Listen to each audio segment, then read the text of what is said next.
জন্ম নিয়ন্ত্রণ করা ইসলামে জায়েজ আছে কি? জন্ম নিয়ন্ত্রণ করা ইসলামে জায়েজ আছে কি নেই? এই প্রশ্নের উত্তর হলো, জন্ম নিয়ন্ত্রণ এটা যদি হয় যৌক্তিক এবং গ্রহণযোগ্য শরিয়া গ্রাহ্য কোনো কারণে, তাহলে সেটা জায়েজ আছে। কিন্তু সেটা অস্থায়ী পদ্ধতি হলে তখন জায়েজ হবে। স্থায়ীভাবে জন্ম বিরতিকরণ বা জন্ম নিয়ন্ত্রণ করা এটা কোনো অবস্থাতে ইসলামে জায়েজ নাই। আমি ব্যক্তিগতভাবে এরকম মানুষকে চিনি যে মাত্র 2টা সন্তান ছিল, এরপরে লাইগেশন করে ফেলেছেন, স্থায়ীভাবে জন্ম নিয়ন্ত্রণ করে ফেলেছেন, আর সন্তান হবে না, রাস্তা একেবারে বন্ধ করে ফেলেছেন।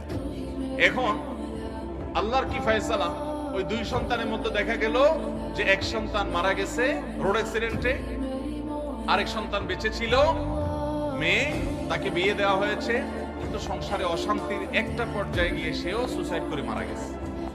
এই ভদ্রলোক ভদ্র মহিলা নিঃসন্তান, এখন অগাধ টাকা পয়সা, কোটি কোটি টাকার মালিক, কিন্তু সন্তান আর নাই।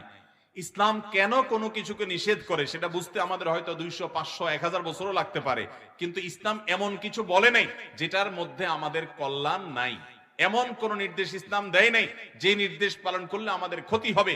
আমাদের কল্যাণেই সকল আদেশ এবং নিষেধ দেওয়া হয়েছে। অতএব স্থায়ীভাবে জন্ম নিয়ন্ত্রণ করা ইসলামে কখনো জায়েজ